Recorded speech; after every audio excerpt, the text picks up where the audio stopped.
everyone to this guest lecture tonight by Lloyd.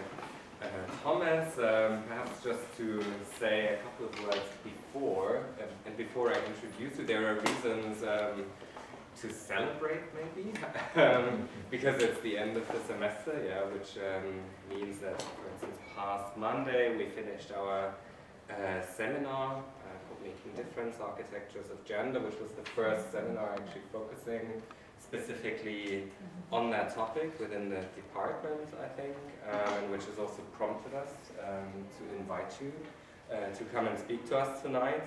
Downstairs, the students, for those of you who arrived from outside, you might have seen, are pinning up their master's theses. And yesterday there was also quite a big vote in the department's conference, which basically voted for the creation of a gender parity and diversity commission within the structures of our department.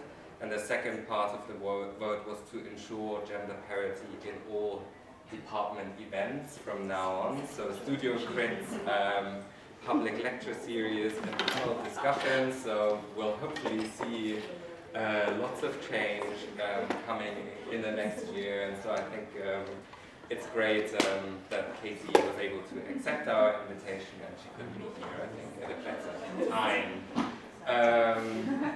So just to introduce you, Katie is based at Newcastle University, where she holds a professorship of architectural theory and history and is the co-director of the Architecture Research Collaborative. Her background is in architecture. She studied at Cambridge and the University of East London and also spent some years in architectural practice.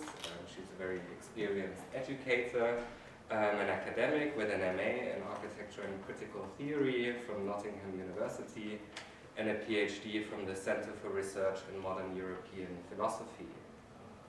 The work that she will present tonight is part of her current project called The Architect as Shopper, Building Products and the Proprietary Turn in Architecture in the Interwar Period. In this project, she builds on the two major aspects of her research.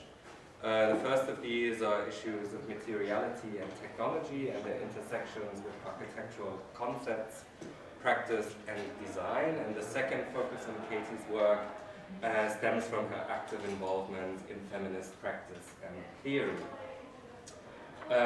She is collaborating with two researchers in Brazil at the moment in a project that seeks to translate, disseminate, debate and explore the cross-cultural potential of the unique and significant body of the Brazilian architect, artist and theorist Sergio Ferro.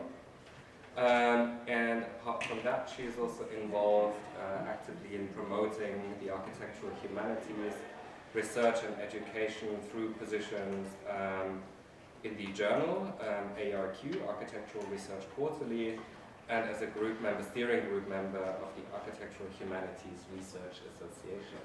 So I'd like to welcome you, and I'm excited to hear you speak. Thank you for that lovely intro. I think I might have to ask for a copy. I couldn't say it myself, thank you. So I'm really grateful to Torsten for this really nice invitation, and I'm particularly pleased to be addressing gender here at ETH. So I came here for the first time, and in fact to hear about all the things that you're now doing. I wish my institution would make the same sorts of commitments. But I came here for the first time for the Universal Specific Conference in 2013, which was a really wonderful symposium organised by Nina Schocker. And although the symposium was organised by a woman, my experience, I have to say, was surprising to me in that it was quite a male architectural culture, especially at the senior level. So I'm really thrilled to see this course, Making Difference, Architectures and Gender, and to look at your blog. And I'm really pleased to be able to join you this evening, so thanks very much. So, do the lights go down as well? I'm just sort of, they're kind of these ghosts down here. We'll see them all again anyway. So today's talk's constructed around portraits of 8 women who were involved in the vast expansion of the manufacture and marketing of building products in the interwar period in the UK. then I can't, yeah. Yeah. Thank you.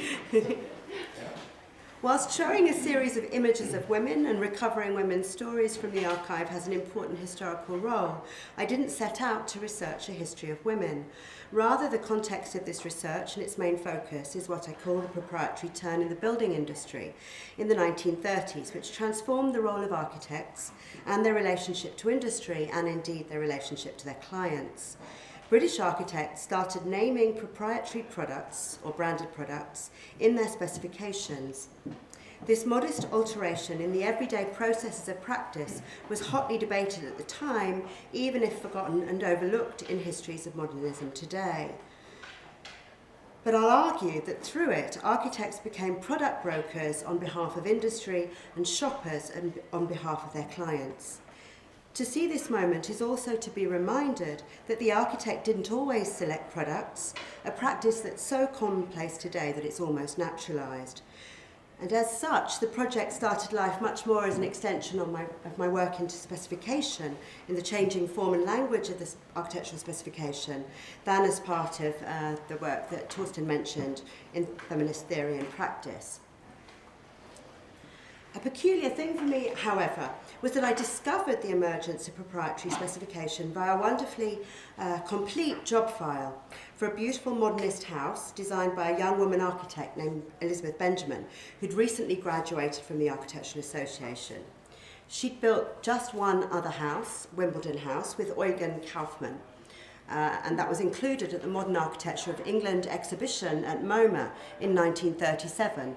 But as she complained to the exhibition curators in this letter, only her collaborator, Eugen Kaufmann, had been named as its architect. East Wall was a house she liked much better than the Wimbledon house, and it was built in 1936 in Gerrard's Cross, which is just outside London, for her client Arnold Colosso Osorio. And he was the director of the British wing of the Rippelin Paint Company that you may well have heard of, as it was made so famous by Korb a decade earlier in his essay, The Law of Rippelin. The house was a very early example in the UK of the use of reinforced concrete in Britain, and Ove Arup had worked on the calculations. But it was the job files that were so interesting to me. They were fat and bursting with Benjamin's correspondence with manufacturers, her collection of trade brochures and catalogues, their letters demanding she return samples she's been hoarding for many months, and Colosso Osorio's letters insisting she consider yet another self-feeding boiler or electric clock that he's come across in his perusal of trade literature and ads.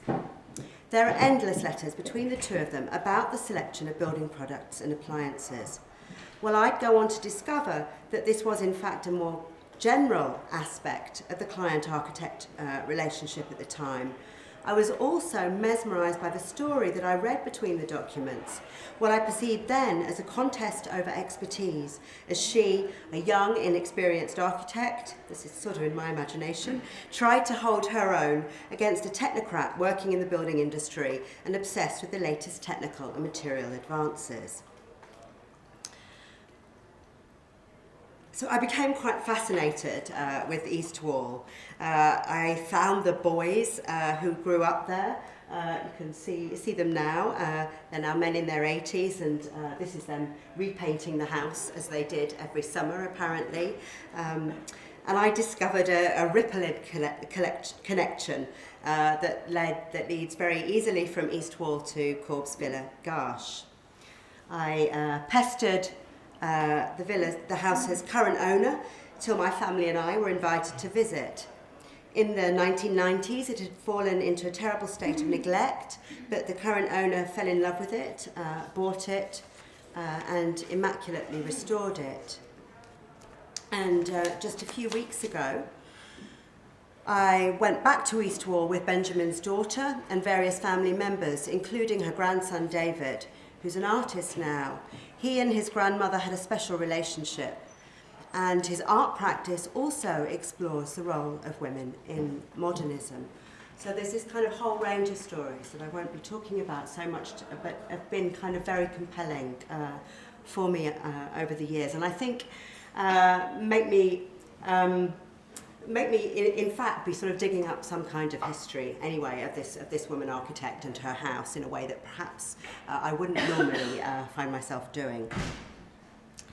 So despite my fascination with the house and its designer, Benjamin's gender seemed more or less irrelevant to the story of the proprietary turn. And I wasn't in the business of adding women to the canon. Nevertheless, it would feel strange, even wrong, just to mention her in passing, as if the fact of this house designed by a talented woman in the 1930s didn't deserve any comment. I circled round the issue until a chance moment when AA archivist Ed Bottoms said to me, "You might like these if you're interested in building materials." He pulled out 2 press-cutting books for what was really a building product showroom that opened in the 30s, the Building Centre. Not only had the Building Centre hosted and developed the first ever exhibition of the work of women architects in 1936, but over and over the press coverage of the centre discussed its activities in terms of gender. It seemed that all along the proprietary turn that Elizabeth Benjamin had led me to was in fact part of a gender story, after all. So this is a talk about women's roles in the expansion of the building products industry and the changes their involvement contributed to practice, design and culture. Because this gendering of the built environment is more explicit in the case of the electrical industry, I'm going to start in the talk, before in the second half moving on to building products. I use portraits in part to give visibility to these stories and also to give a kind of equivalence to famous people and ordinary people, but also to recognise that architectural culture is always produced by many more forces than the ideas of architects. Just to note as well that all the faces you see here are real women in the roles I'm going to talk about, but the individual names might not belong to them, and in fact one is made up. You're probably going to guess which one that is. So the paper argues that women's work in institutions such as the Building Centre and the Electrical Association for Women feminise technical realms. And in this sense, I see it as a contribution to a tradition of materialist feminism, a term coined by Dolores Hayden to describe US feminists at the turn of the 20th century, who appreciated that the material conditions of life needed to change to support their emancipation. This tradition, we could say, reappears in the more radical feminism of the 1970s, when feminists such as Shulamith Firestone argued that reproductive labour must be disassociated from women through new technologies, and is further developed in Donna Haraway's ideas about the potential of prosthetic technologies to de-essentialise bodies and disrupt binary male-female identities. And I suppose more lately also by feminist new materialism and ecofeminism. So in some ways, I see this as part of contemporary feminist work on technology. Though I'm not going to be explicit about that and haven't really kind of worked that through. So it might be interesting to hear your any thoughts you might have on that too. Right, so I'll start now. Okay, this is Ellen Wilkinson, MP, suffragist, and Electrical Association for Women member. In 1934, it was reported in the Electrical Age for Women that the Labour MP, Ellen Wilkinson, who would go on to lead the Jarrow March to London for the right to work, and also to become the UK's second female cabinet minister, had addressed the Electrical Association for Women's annual meeting with the claim that the twin keys to women's earthly paradise were the vote and electricity. By 1934, of course, the first key had already been won, at least in Britain, but the second claim might now seem more surprising. Like the Electrical Association for Women, who we're going to hear a lot more about, Wilkinson believed that household electrification underway in the UK could bring great benefits to women, not least emancipation from domestic chores, but also improvements in health and hygiene in the home. Wilkinson was particularly concerned with the homes of working class women, which were filled with smoke from burning coal and of course also required endless, exhausting chores. Interwar slum clearance and new electrified housing estates promised a cleaner, healthier existence, often using the language of modernism, and were championed as much by socialist feminists as by the electrical industry, who were of course keen to extend their networks of supply.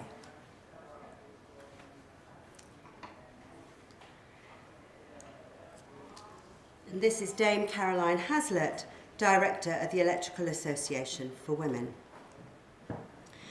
With the following words, the formidable electrical engineer and secretary of the Electrical Association for Women, Caroline Hazlitt, also addressed the EAW.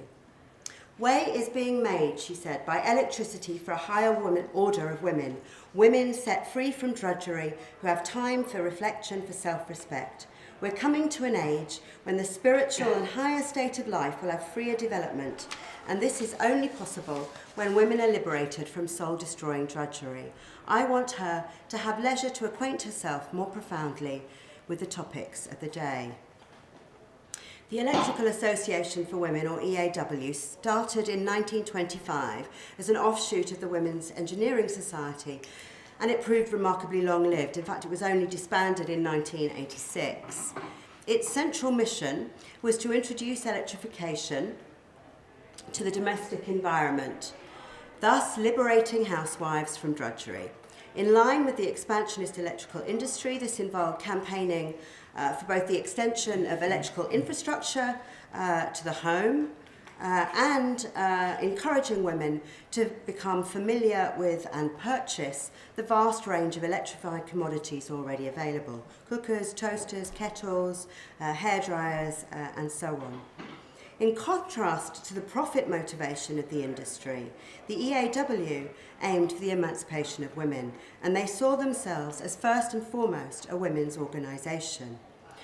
But although Hazlitt reportedly was much pleased by, to quote, the tale of an old woman who takes in washing in Norfolk, who on the advice of an EAW member took out a hire purchase on a washing machine and increased her income, Hazlitt's own address reveals the more highbrow aims of the organisation. The work of the EAW was targeted largely at middle-class women. During the 1920s and 30s, domestic service was coming to an end, and middle-class women found themselves with new responsibilities for the same household chores that could now apparently be alleviated by electrical domestic appliances. So perhaps it's not so much a replacement of their work as a replacement of the service of the maids that they used to have. And you can see, so this is the plan for East Wall. It's got this absolutely wonderful serpentine brick wall that snakes through the middle of the plan with the kind of public spaces at the front of the house, and behind it, if you like, the service spaces and the space of the children.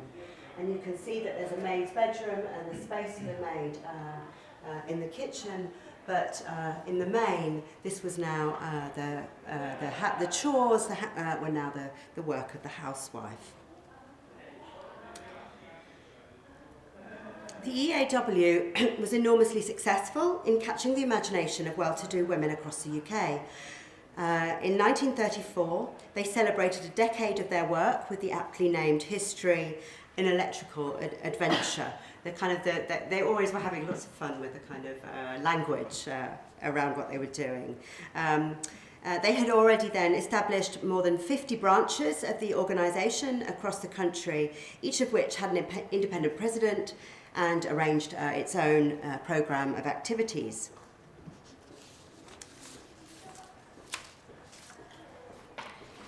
They aimed first to promote the benefits and ease of electrification and to convince potential female consumers that there was nothing fearful or intimidating about this new source of energy. Electrical supply companies were setting up showrooms full of the latest appliances to entice householders to install electricity supplies. This one is the Nesco headquarters in Newcastle, which was one of the most innovative, expansionist and successful electric companies in the UK. It also set up kind of smaller showrooms around the region that it supplied and exhibited at trade fairs. But the EAW didn't sell goods.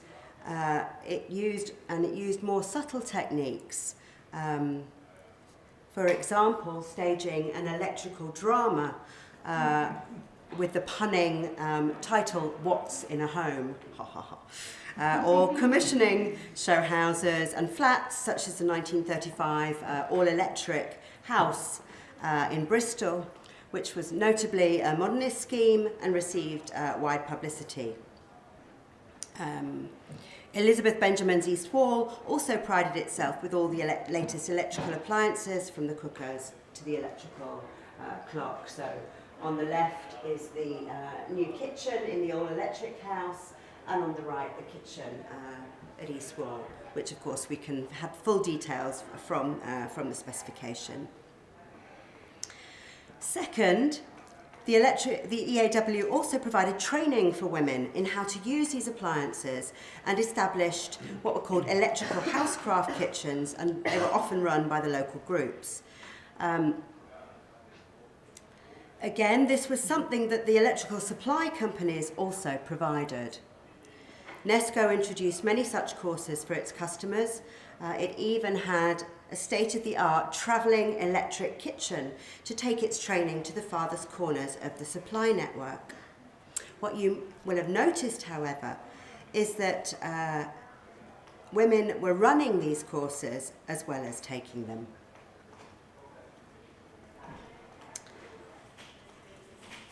So here is Mabel G. Redding, Chief Saleswoman at the City of London Electric Supply Company.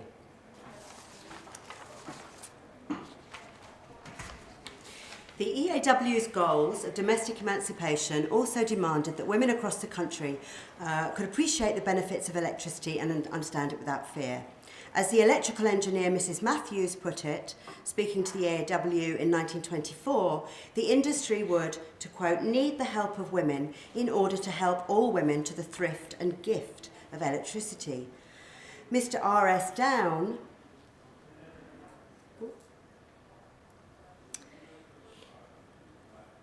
of the British Electrical Development Association agreed that the average woman is not particularly interested in the applications of electricity, and only trained women can bring home its advantages to her.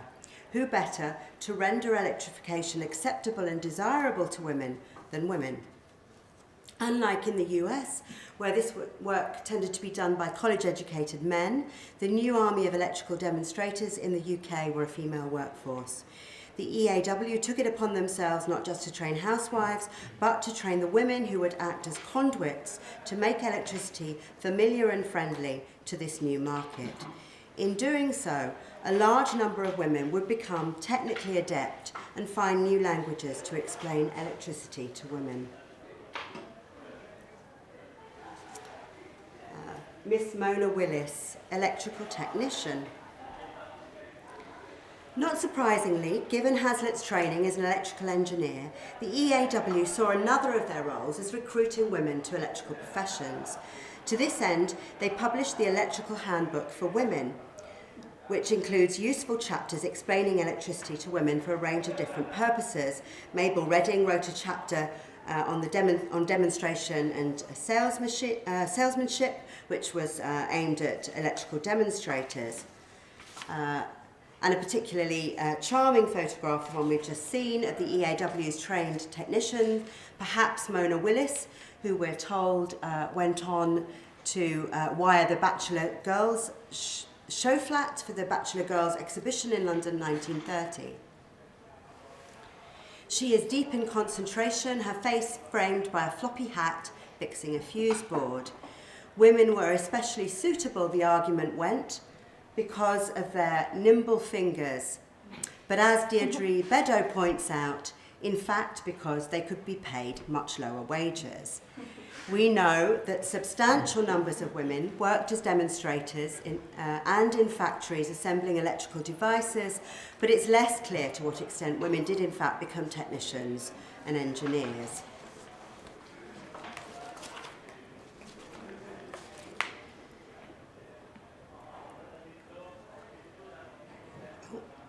The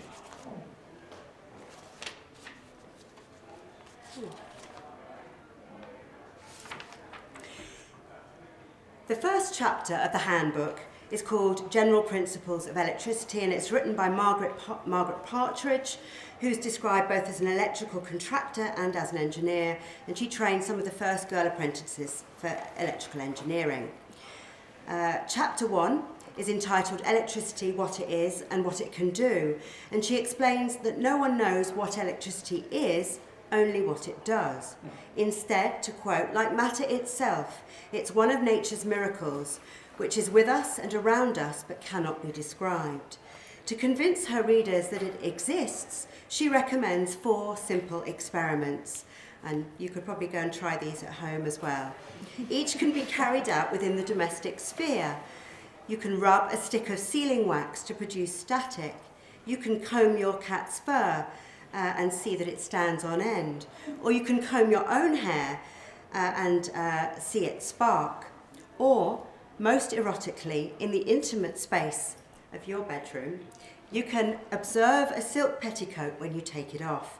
If the air is dry and frosty, it will be seen to billow out as though it were blown up. And if you pass it through your hand, it will crackle. It's been charged with electricity.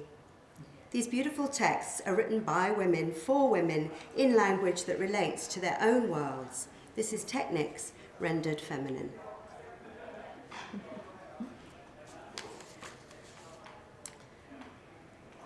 So this is Miss Edna Mosley, architect for the EAW. And this is Caroline Heslett again. I do not think that the woman's world has yet realised that the machine has really given women complete emancipation. With the touch of a switch, she can have 5 or 6 horsepower at her disposal. In an aeroplane, she has the same power as a man.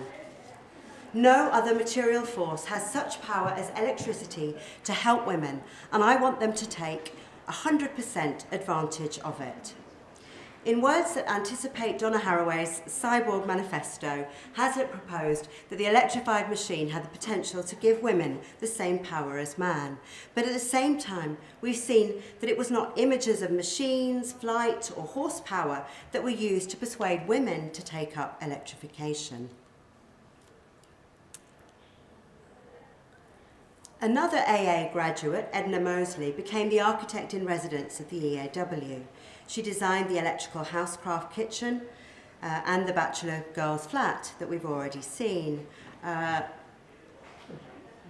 This is her post-World War II design for an EAW exhibit for a miner's cottage, which finally addresses the homes of working class women. Like many women who trained at the AA in the 1920s and 30s, Mosley took on the language of modernism, thus rendering technical change acceptable and progressive through a new aesthetic vocabulary that was more than simply about adapting functionality, but included the expression of these new technologies. This is her design for the headquarters of the EAW, which was on Regent Street in London. And it's surprisingly free of electrical gimmicks. The usual portrait of a man is replaced by a portrait of Hazlitt and hangs over a modernist bookcase, not over a hearth. Comfort is provided by geometric rugs and low-slung chairs. The dark-panelled world of the Gentlemen's Professional Association or Club has been replaced by a light, simple, flower-filled interior. Whilst the quotation I'm about to read in fact refers to the style and language of the EAW's magazine, The Electrical Age, perhaps it could also apply to the spaces that they designed and worked within. The new scientific force is seen in relation to people. It's as electricity affects woman and the home that it shines through these pages. She learns what she needs to know about it in a language shorn of technicalities.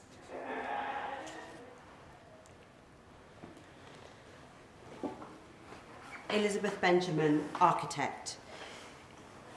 In this second section of the paper, which is much shorter than the first, by the way, I return to architecture to argue that a similar mobilisation of women as consumers and conduits for market expansion took place around building products, as it did for electrification.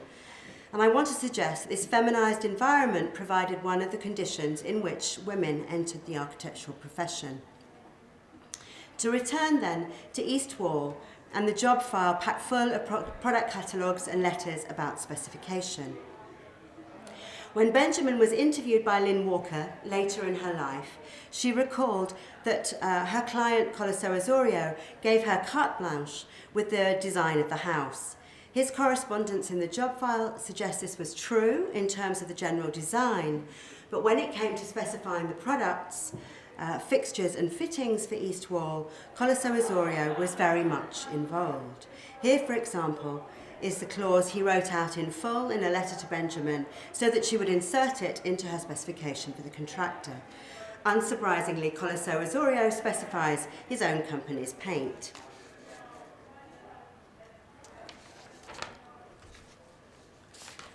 This new aspect of the client-architect relationship was only just developing in the interwar period. On the one hand, there had been the vast acceleration in the number and variety of building products available. Architects in the interwar period engaged closely with the products industry. They designed stands for the very popular building trades exhibitions that were visited by thousands of lay people, as well as by industry professionals, and they saw themselves via these products as what they called synthesists between art, science and industry.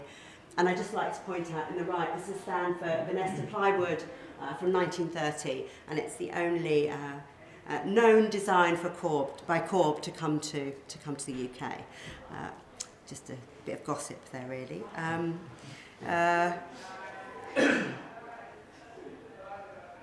Commentators at the time recognised this as a general sea change for architects from, to quote, a predominantly traditional industry in which both builders and architects underwent long trainings by apprenticeship to one with a focus on the invention of new materials and systems. But on the other hand, this new form of specification, the proprietary clause, emerged at the same time and would transform the architect's role. Whilst previously, with only a few exceptions, architects had specified building materials by generic names, brick, plaster, glass, and so on, by the mid-30s they were selecting and naming specific products and brands for their contractors, and it was this shift that I'd observed in Benjamin's specification for East Wall. In fact, we can date the formalisation of this change more or less to 1935, when the modernist architect and publicist F.R.S. York took over the editorship of Specification, an annual publication that gave guidance on best practice for specification writing. So in this first edition, this is the preface from his first edition for Specification, which was also kind of, it came out in a new design with kind of modernist font and a new sort of Harris tweed cover. It looked very slick. But in the preface, he drew attention to proprietary specification. Proprietary materials, he wrote, are playing a more and more important part in building construction. The early editions of specification ignored them, as architects were inclined to ignore them. Today, it's impossible to ignore proprietary building products and to continue to practice as an architect. York's significant innovation in this edition of specification was to move proprietary information from where it used to appear at the back of the guide, and this was in a kind of advertiser's index at the back, so a kind of supplement to the main specification, into the main body of the specification itself. So this is just a sort of contents page, but you can see that the main book was named out as then the specification was organised by trades, and that in each trade now what enters are these little sections where you can specify proprietary building materials.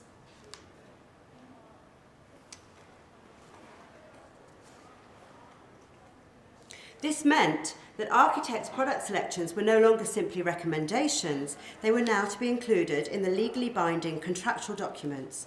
And as a result, if manufacturers could persuade architects to select their products within the spec, they could guarantee sales. During this period then, and for the first time in the UK, the selection of one product over another became part of the architect's job, just as I'd observed in Benjamin's job file.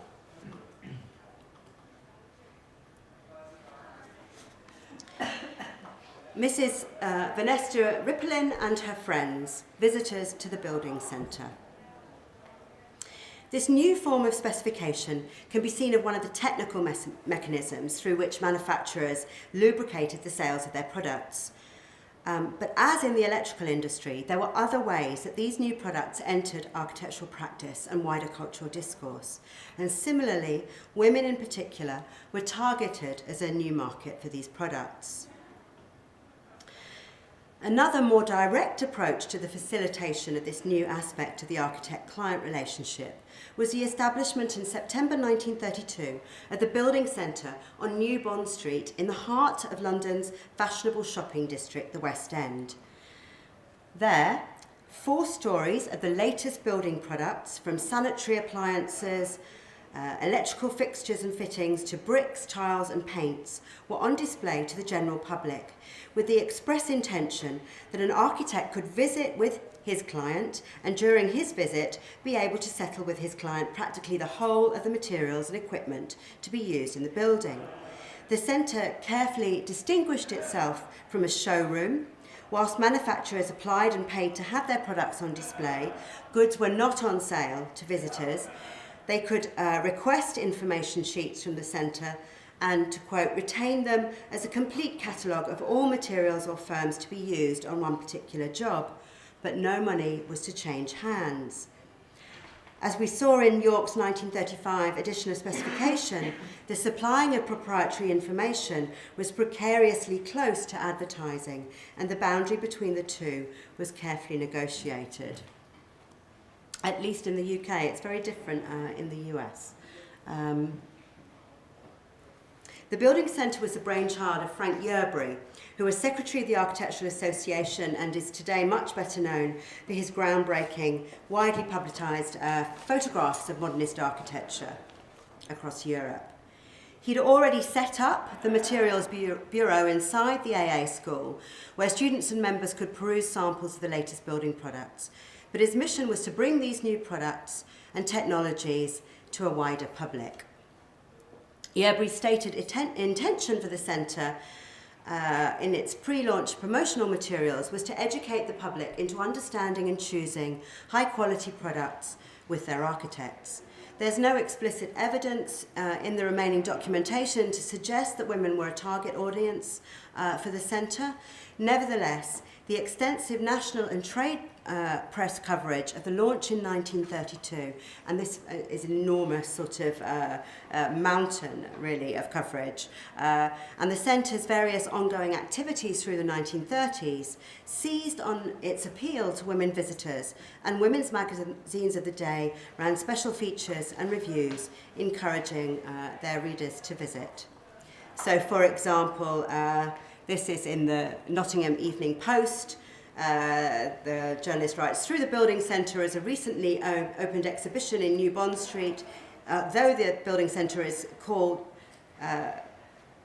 primarily intended to be of assistance to architects and builders in the selection of their materials, I think it is likely to prove of equal use and value to housewives.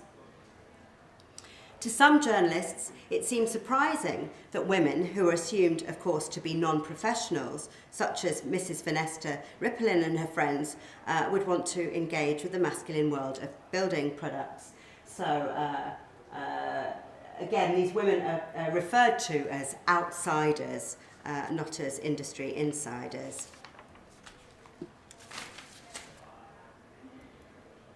Others recognise that the Building Centre's location on New Bond Street set it amongst the department stores, jewellery shops and boutiques where wealthy women already shopped. And this is one of my favourite quotes. I'm going to read it.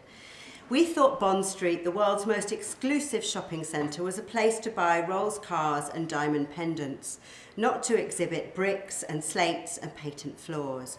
As we entered, we noticed an aristocratic lady looking at the cartoons of building activities in the window, and then, with a look of determination, she entered evidently intent on finding out what this strange interloper was doing in Bond Street. Many of the press stories carry photographs of women either demonstrating the products on display or looking at exhibits in the building centre. So on the left, so it's very blurry, is a peculiar radiator with a little kind of gas ring that you could also boil your kettle on. And on the right, Mrs. Vanessa Rippelin and her friends around a washstand that's been designed for three. In a couple of articles about the work of women architects exhibition, the architect Mary Mead is photographed looking at architectural models, but she's not named. Thus, ambiguity is maintained between her status as a professional insider and exhibitor and as an outsider, layperson or shopper. Some articles debate the extent to which women visiting the centre were in fact making decisions as clients, and certainly in the case of East Wall there's very little involvement from Arnold's wife Frances, or indeed had any control of household budgets. But they do recognise their capacity to influence their husbands. However, it's clear that the centre proved a draw to the female consumer, and indeed we might say that the press's emphasis on gender in its coverage was in part a response to what one article perceived as the rendering artistic of the hitherto masculine realm of building products that required, to quote, no technical knowledge to appreciate their conveniences and artistic merits.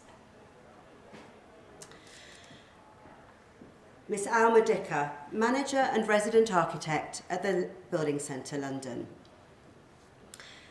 Alma Dicker was another pioneering female student who began her studies at the AA in 1922. But instead of becoming a regular practicing architect, she started working at the Building Centre when it opened, eventually becoming its manager.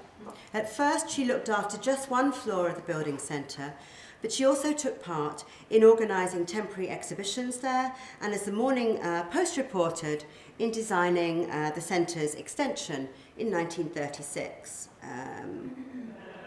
I don't want to comment on this, I'll just read this one. Mr. Yerbury and Miss Alma Dicker are responsible for the redecoration of the roofs and walls, and this has been effected in delightful fashion, wholly by means of colour values of artistic nuances. The blackening of the dome of the octagon room was a daring idea, justified by the forceful concentration of light from the glazed panels. Like Benjamin, Dicker's architectural training led her into the almost entirely male sphere of the building industry. Her role at the Building Centre demanded technical and practical understanding of the building products on display, in addition to design skills. But Dicker's gender may also have been an advantage insofar as the centre's design was seen as playing a key role in its appeal to women and other outsiders. A passerby could, like Mrs. Rippelin, browse the changing displays in the shop window frontage, just as with any other shop on Bond Street. The entrance lobby was opulent, decorated in the Art Deco style with a statue of a reclining nude at the centre of the foyer, with temporary exhibition spaces to either side, directly behind the display windows. A grand panelled corridor lit with the latest fixtures and fittings, led visitors to the library-style inquiries desk on the left, past smaller semi-enclosed display areas for each of the categories of products on display, and onto the stairs to further floors of exhibits. Reviewers noted the artistic nature of the displays and that products were placed in situ. Brick panels were mounted on the walls as they would appear in a finished building, tiles laid onto sections of roof structure, bathroom and lighting appliances arranged on the walls in graphically arresting compositions, and so on. These displays, the press noted, enabled visitors to easily imagine where products would be used in their own homes. The centre elevated an otherwise dreary library of building products to department store and art gallery.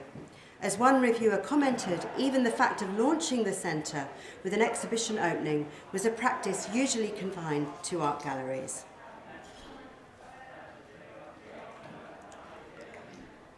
In February 1936, the Building Centre mounted a groundbreaking exhibition of the work of women architects, and to my knowledge this is still the first exhibition of women architects that there was. So if you know more, please do let me know. I don't know if one might have happened earlier in the German-speaking world. Between the many reviews of the exhibition in the national press, we can name most of the 30 or so exhibitors who'd been selected from a call of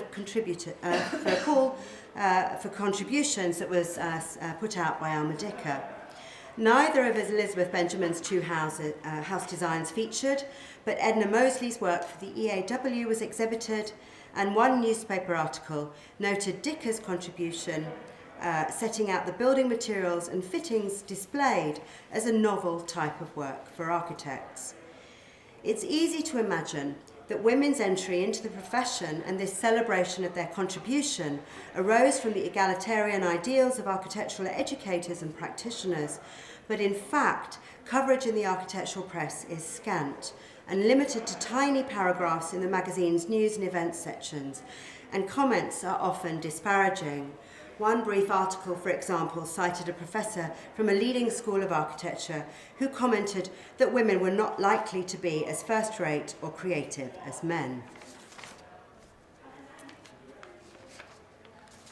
Instead, the proprietary turn and the recruitment of women as consumers of building products in parallel with electrical appliances seems to have provided the conditions in which women became active in the design and fitting out of the built environment in the interwar period. Although there was no equivalent to the EAW for the promotion of building products, similar trends can be observed if at smaller scale. The recruitment of women such as Dicker as technical experts to facilitate women's introduction to building products, the use of modernist design, the artistic placing of products in situ and the rendering of technical information to appeal to a female market. In fact, I haven't included much of this today in the talk. So I suppose I'm suggesting that just as there was a kind of language that the EAW set up, we can see multiple design languages emerging in the building products industry as well. In their many new professional roles, women became the handmaidens of industry, and as householders, the new consumers of the products they worked to promote. In this sense, women were doubly recruited, as architects and as shoppers. And as the study of women in the electrical industry has suggested, perhaps we should look less for women architects per se, and more for a wider range of women taking roles in the building industry, to ask not just how and what they designed, but also how their presence transformed the aesthetic expression and possibilities of technical and building practice, also giving them a place within these practices.